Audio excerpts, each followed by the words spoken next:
my grandfather and my grandmother didn't do any ag in their adult life. They did when they were younger. They actually used to come to the States, and my grandfather used to farm asparagus here in Walla Walla, which I, again, didn't know that growing up. My grandmother told me these stories when I was talking about going to college and where I would move, and she was really distressed to find out that I wanted to leave San Antonio and to come pursue this, because when she was 12, 13, she was coming into the States and working on farms and not getting paid a lot of the time. So for her, that experience was really hard, and she didn't want me to be sort of cast in that same role. But you know, things have drastically changed. I went to school and I have a really good job working for North Slope. So it's interesting to be here and to kind of circle back to my roots, not really knowing, just kind of intuitively made it back here. I was in the service industry for about 10 years, and I did really well financially. I think being a first-gen born in America, you know, I was part of a marginalized community, born into poverty, and so my biggest focus was I need to make money and I need to get out of this. I did really well in service, but I absolutely hated it. But a part of service was I got to connect with wine. I started working in really nice restaurants where the chef was adamant about us doing wine classes. So every Wednesday we'd do a wine class, we'd have a somm come out and taste us through all these really incredible Italian wines.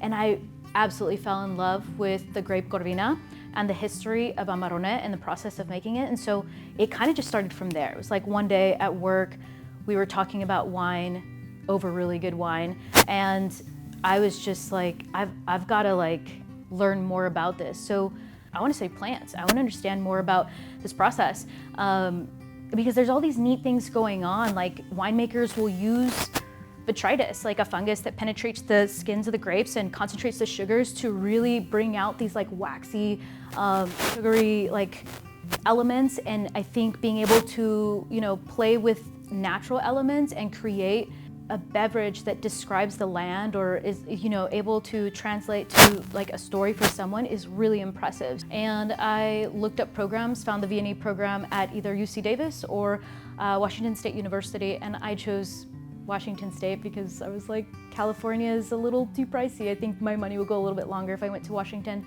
And I'm really happy that I did. I came from a community, a wine community in San Antonio that wasn't very accepting. Like you had to be good, really, really good in order to, you know, associate and get into the tastings. And so I had to try really hard just to make a presence in that community.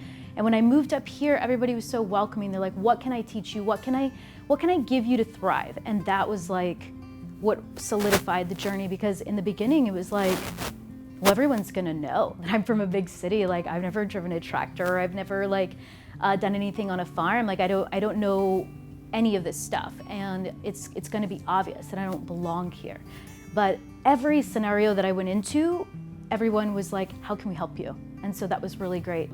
Educationally, I got to see so many different backgrounds, and I was often faced with the question of, are you sure it's grapes and that you want to be here? And ultimately, yes. Like there were other things that would keep my attention for a little bit, but I was always interested in grape growing and how I could be a part of the community and Washington wine.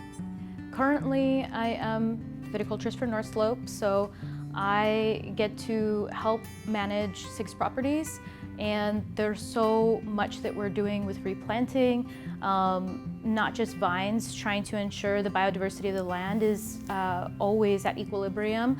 I help take care of our, I shouldn't say I help, I take care of our bees. We have leafcutter bees, and that's been really neat. We started with 1 bee house, and now we have 3 bee houses, and I just keep learning more about the art of sustaining what we have and being able to give back more to the land. So I hope that in the future, I'm still on track with like keeping Washington a sustainable place to grow grapes and helping the wine industry to have quality grapes so they can keep producing wonderful wines. I hope that I keep being a steward of the land and helping out in any way that I can. If your professor tells you there's an internship, take it. If your professor asks you if you want to do lab work, take it. Dr. Hennickling was also someone who He's the director of the V&E program, and he asked me if I wanted to do lab work with Helan, and she's studying glycosidic research on smoke taint. And all of that stuff felt like it was so over my head, but just take it and you'll learn it. And I think that sometimes the titles of things sound really science-y and like, oh, whoa, maybe I'm not ready for that. But even if you think you're not ready for something, just keep pushing forward. I think as long as you're pushing forward with what leaves you feeling happy at the end of the day, you're gonna end up learning a lot. I think that we're kind of hardwired for wanting to continue to learn and grow as individuals. And so any opportunity that you get, whether it's your professor or it's somebody in the industry that's offering to mentor you in some kind of way, take it.